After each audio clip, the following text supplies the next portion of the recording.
The moment Delroy Mensah walked into the boardroom, the air changed. Not the temperature, not the lighting, something else. Something that had no name, but that every black man in a suit in a room full of white faces knows immediately, instinctively. The way you know rain is coming before a single drop falls. He had driven 4 hours from Ottawa to get here.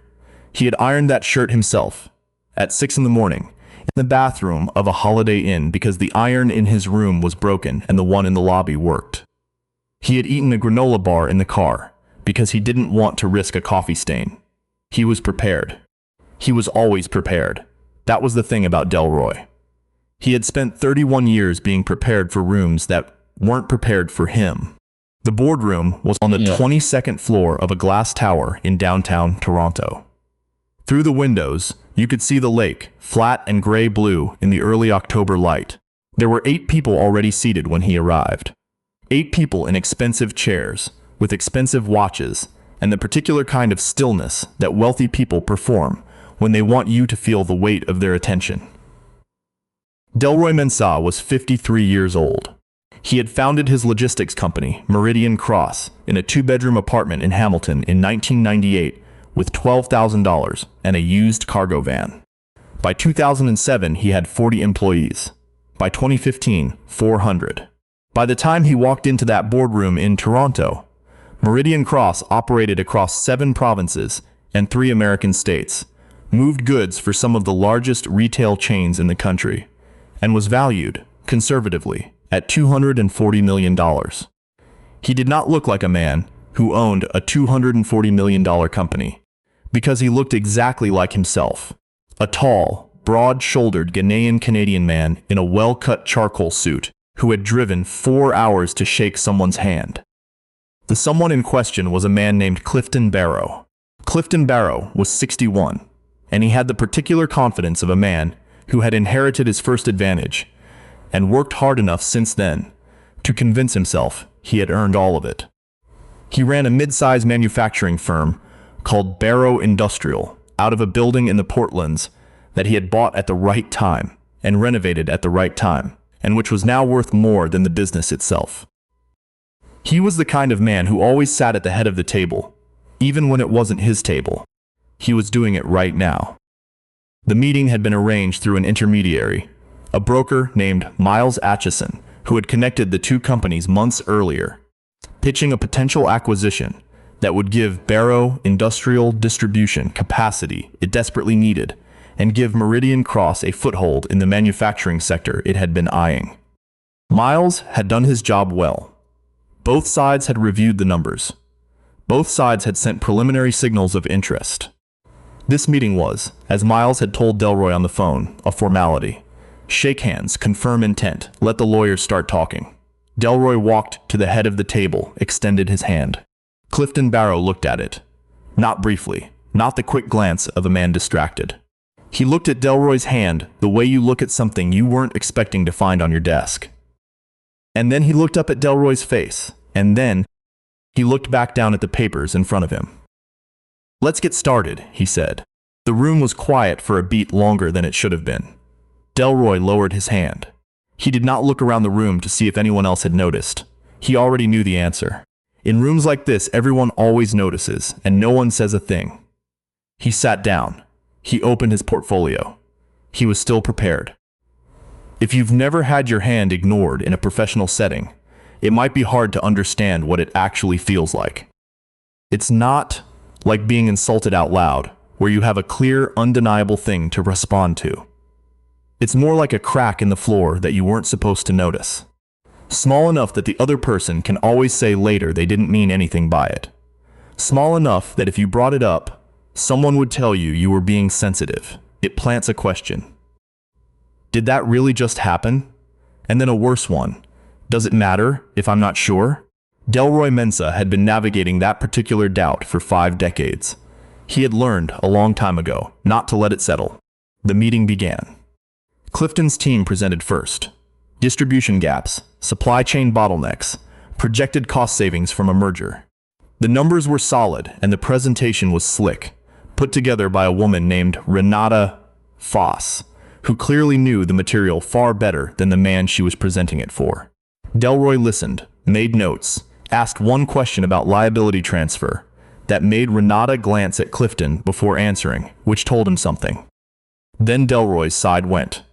His director of operations, a compact and efficient woman named Sonia Dempsey, walked through Meridian's infrastructure, coverage area, fleet numbers, contracts, client retention rates, which were exceptional. Sonia had been with Delroy for 11 years, and she presented like someone who had never once doubted the numbers, because she didn't have to. Clifton listened to none of it. He checked his phone once. He wrote something in a margin. He refilled his water glass from the carafe himself without offering it to anyone else at the table, which was such a small thing and yet somehow said everything. When Sonia finished, Clifton looked up. "What's your equity structure?" he asked. The question was directed, technically, at the room. But he wasn't looking at Sonia. He wasn't looking at Miles, who sat off to one side with the careful posture of a man trying to take up no space. He wasn't looking at anyone on Delroy's team. He was looking at a man named Paul Greaves, Delroy's legal counsel, who was white, who was 55, who had a firm handshake and the kind of silver hair that reads as authority in certain rooms. Delroy answered the question. Clifton Barrow did not look at him while he answered it. His eyes stayed on Paul Greaves, as if the words were traveling from Delroy's mouth, crossing the table, and arriving in Clifton's ears only after passing through someone else. Delroy finished answering. Clifton nodded at Paul. Miles Atchison's pen had stopped moving. Sonia Dempsey, who was looking at her notepad, had not looked up. Paul Greaves was looking at his own hands. The meeting continued for another 40 minutes. It was professional. The language was measured. No one said anything wrong. And in those 40 minutes, Clifton Barrow addressed Delroy Mensah directly exactly 0 times. When he wanted confirmation of a figure, he looked at Sonia. When he wanted legal clarification, he looked at Paul. When Miles tried to redirect the conversation toward the two principals, Clifton would nod at something Miles said, and then pivot immediately back to the support staff, as if the head of the company in the chair across from him was an inconvenient presence that had wandered in from a different meeting. At the end, Clifton stood. He shook Paul's hand. He shook Sonia's hand. He shook Miles's hand. He walked out of the boardroom. Delroy Mensah sat at the table for a moment after the others began gathering their things. Not because he was processing what had happened. He understood it completely, with the clarity of long experience. He sat because he was deciding something. He picked up his portfolio. He buttoned his jacket. He told Sonia and Paul he'd meet them downstairs. And then he walked to the elevator and rode it down 22 floors and out through the lobby and stood on the sidewalk in the October air and called Miles Atchison. Miles picked up on the second ring. "Delroy, we're done," Delroy said. Silence. The meeting went. "The meeting is over, Miles. We're not proceeding." "Delroy, if this is about, I've made a business decision. Thank you for putting this together." He hung up. Sonia came through the lobby doors a minute later and stood beside him. She didn't say anything for a moment. "You saw it," Delroy said. It wasn't a question. "We all saw it," she said. He nodded. They walked to the car. Now here is where the story would normally end, if it were a different kind of story. Man gets disrespected. Man walks away with his dignity. Lesson learned by no one. Business continues. World keeps turning. But Delroy Mensah had not built a $240 million company by letting things simply continue. He made 3 phone calls that afternoon, sitting in his parked car outside the Holiday Inn while Sonia worked in the lobby and Paul reviewed his notes in the back seat. The first call was to a woman named Diane Asare Quao, who ran a mid-sized distribution firm in Brampton called Northline Freight. Diane was 47 and had been in conversations with Barrow Industrial herself, briefly, 2 years earlier, before those talks collapsed for reasons she had been very careful in describing as a poor cultural fit. Delroy had understood what she meant at the time. He understood it better now. "I had a meeting this morning," he said. "With who?" Diane said. He told her. There was a pause. "How bad?" 40 minutes. 0 direct address. Walked past me to shake my lawyer's hand on the way out. Another pause. "I'm sorry, Delroy." "Don't be. I'm calling because I want to tell you directly. The deal is dead, and you should know why. in case it matters for anything you're working on." "It matters," Diane said.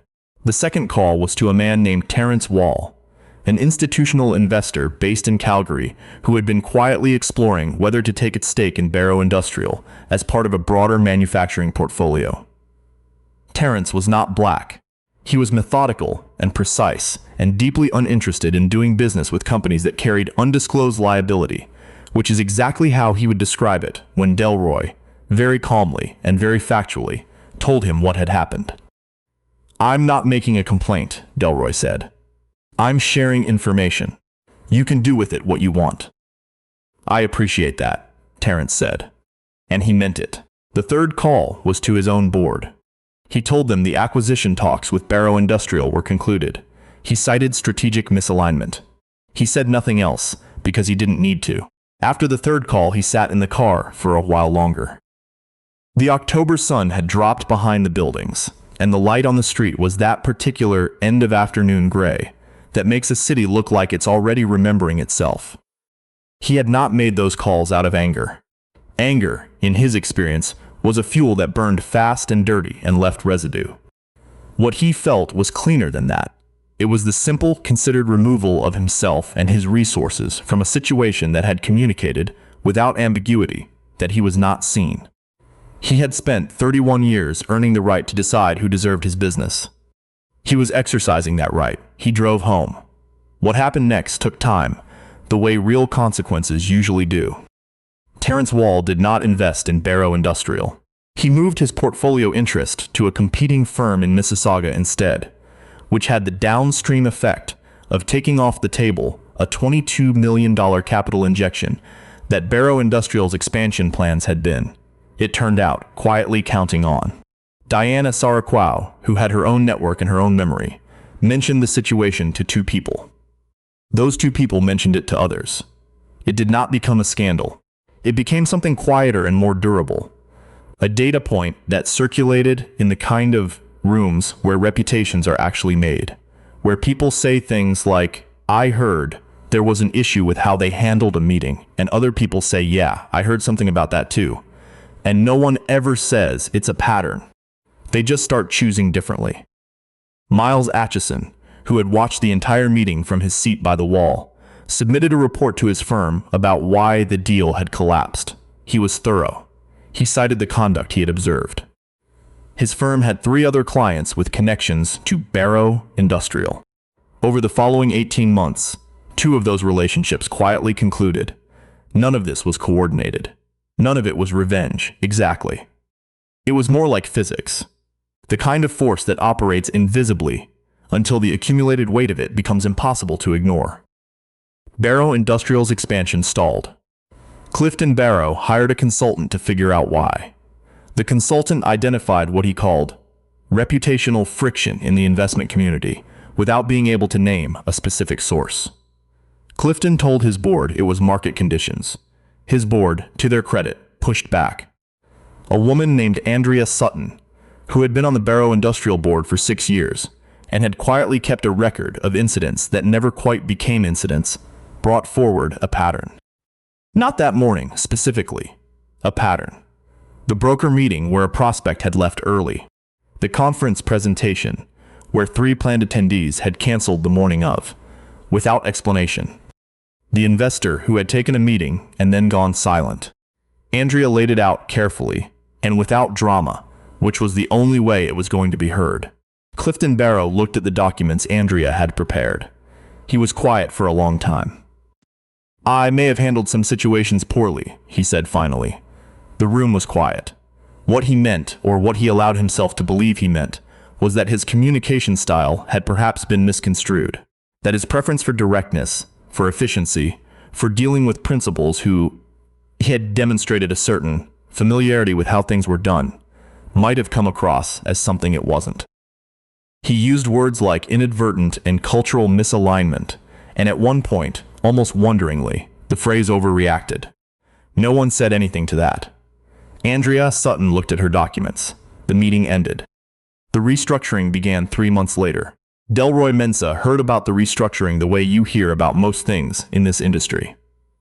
Through a mention in a trade newsletter, followed by a phone call from Miles Atchison, who by then had left his brokerage and started his own firm, and who had, it seemed, developed a particular interest in making sure the right people understood the full context of the Barrow situation. "I thought you should know," Miles said. "I appreciate that," Delroy said. "For what it's worth, Miles said, "I should have said something that morning." "Yes," Delroy said. "You should have." Miles was quiet. "I don't hold it against you," Delroy said. "People freeze. I understand it. But next time, Miles, say something. Not for the person being disrespected. Say it because silence is a choice, and it has a cost." He wasn't angry when he said it.